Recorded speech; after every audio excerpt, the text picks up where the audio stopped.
ये बड़े दुर्भाग्यपूर्ण बात है कि आपने सही कहा पहले फतेहाबाद कैथल में, और मगर अब जो एक करनाल के अंदर, क्योंकि यह हमारी हरियाणा प्रदेश आज भ्रष्टाचार के मामले में बीजेपी और जेजेपी का जो गठबंधन, जो भ्रष्टाचार के समझौते पे गठबंधन बना है, उसके बाद से भ्रष्टाचार व्यापक हो गया प्रदेश में हर महकमे में, और करनाल एक बहुत बड़ा भ्रष्टाचार का केंद्र बन के आ गया है, जहाँ रजिस्ट्रियों का, तहसील का, अनाज खरीद का कई घोटाले लगातार। और ये जो पत्रकार आकर्षण उपल जिनको पुलिस ने गिरफ्तार किया है, ये एक जागरूक पत्रकार के रूप में इन्होंने अपनी जगह बनाई है। कई घोटालों पे से पर्दा उठाने का काम किया है। ऐसे में इस तरह की पुलिस की जो इन पे कार्रवाई हुई है, स्वाभाविक रूप से लोग उसे सरकार द्वारा प्रायोजित कार्रवाई मान रहे हैं। तो ऐसा नहीं होना चाहिए। सरकार भ्रष्ट अधिकारियों पे कार्रवाई करे, निर्भीक पत्रकारों पे ना करे। स्वाभाविक रूप से हम उनके सरकार पे हम अपने जो है इसमें सरकार के देखिए पत्रकारों को लेकर कुछ ना कुछ, आपने जैसे कहा कि कुछ ना कुछ नियम होने चाहिए। पत्रकारों को फ्रीडम ऑफ एक्सप्रेशन के तहत उनको जो लिबर्टी है वो मिलनी चाहिए पत्रकारों को, ताकि वो निर्भीक होकर अपने कर्तव्य का निर्वहन कर सकें। ये बीजेपी का अहंकार आज सर चढ़ के बोल रहा है। ये चाहे वो संदीप सिंह जी वाला मैटर हो, चाहे वो बृजभूषण शरण वाला मैटर हो, दोनों पे आरोप लगे, लेकिन जो कार्रवाई होनी चाहिए थी वो कार्रवाई नहीं हुई। और यहाँ तक कि खेल मंत्री संदीप सिंह वाले मैटर में तो मुख्यमंत्री जी ने एक तरीके से उनको क्लीन चिट दे दी बिना किसी जांच इंक्वायरी के। तो ये भाजपा का सत्ता का अहंकार नहीं तो और क्या है। और सत्ता के अहंकार के साथ साथ भाजपा का जो एक नारा था, बेटी बचाओ बेटी पढ़ाओ, वो नारा भी आज अधूरा सुनाई देता है। अब बेटी बचाओ बेटी पढ़ाओ नहीं, बेटी बचाओ और बीजेपी से बेटी बचाओ, ये नारा आज लोग इस निष्कर्ष पे पहुंच रहे हैं कि इस नारे को इस रूप से लें, क्योंकि भाजपा में कोई पदाधिकारी है, कोई खेल मंत्री है, तो कोई सांसद है, उस पर कोई आरोप लगेंगे, लेकिन उन पर भाजपा अगर सरकारी तंत्र से झोंक के उसको बचाने का काम करेगी, तो यानी कि भाजपा के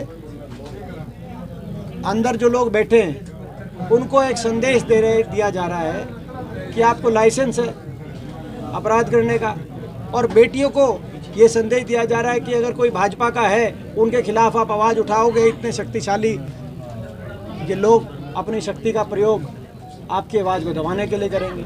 ये संदेश देश में अच्छा नहीं जा रहा, गलत जा रहा है। और सरकार से मैं अपील करता हूँ बार बार, इन मामलों को राजनीतिक दृष्टि से सरकार ना देखे। ये राजनीति के विषय नहीं है। इन मामलों में राज धर्म अपनाया जाए और हर बेटी का मान सम्मान, हर बेटी की इज्जत सरकार की, पूरे देश की इज्जत है, और हर बेटी को अपने मान सम्मान और इज्जत के लिए उनको अधिकार दिए जाए। कर्नाटक चुनाव में कांग्रेस पार्टी निश्चित तौर से अच्छे बहुमत के साथ सरकार बनाने जा रही है। जेजेपी और बीजेपी का सरगठबंधन है, उसमें मुख्यमंत्री जी का बयान है, सहयोगी पार्टी है, और बीजेपी की हमने कोई बात थोड़ी ना मानी है जेजेपी की, ऐसा कहना है मुख्यमंत्री जी का। इस पर आप क्या कहेंगे? देखिए ये जो गठबंधन है, और उन्होंने पेंशन के बारे में कहा, क्योंकि जेजेपी ने जब चुनाव के नतीजे आए थे तो उन्होंने चुनाव लड़ा था मुख्यतः दो बातों पे।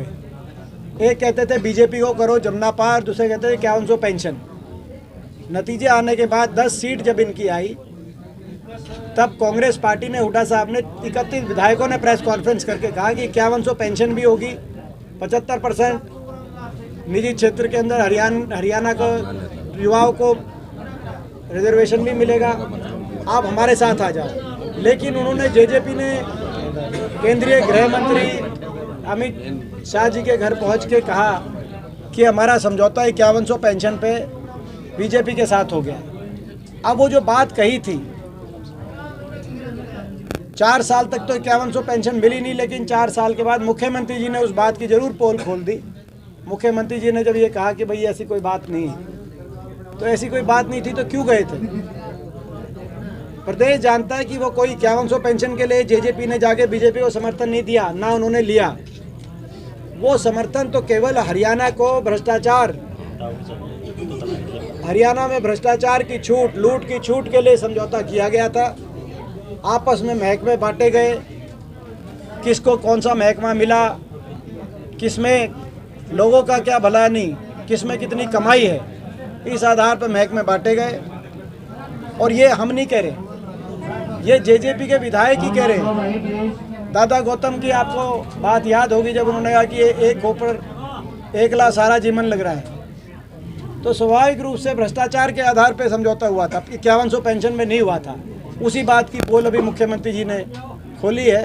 अब इस गठबंधन के लिए बने रहने का, सत्ता में बने रहने का कौन सा नैतिक अधिकार है, ये बताए। इनको कोई अब नैतिक अधिकार नहीं बचा। यहाँ पर भी जैसे जो अब मंत्री, ये तो स्वाभाविक सी बात है कि वो मंत्री है, तो आज के दिन वो भाषा सरकार की बोलेंगे। लेकिन ये जनता जो है, जनता सब जानती है, जनता सब समझती है। यहाँ की जनता ने, टोहाना की जनता ने और साथ लगते उकलाना की जनता ने और इस इलाके ने बीजेपी की सरकार को रिपीट कराने के लिए मतदान नहीं किया था। ये भाजपा की सरकार से त्रस्त प्रदेश में बदलाव के लिए मतदान हुआ था यहाँ। लेकिन इस भोली भाली जनता के साथ धोखा देकर, इनके जनादेश को ठग कर, कुछ राजनीतिक ठग किस्म के लोगों ने बीजेपी को जाकर समर्थन देने का काम किया, विश्वासघात लोगों के साथ करने का काम किया। मौका आने पर जनता वोट की चोट से अपने साथ हुए इस विश्वासघात का पूरी तरीके से बदला चुका है।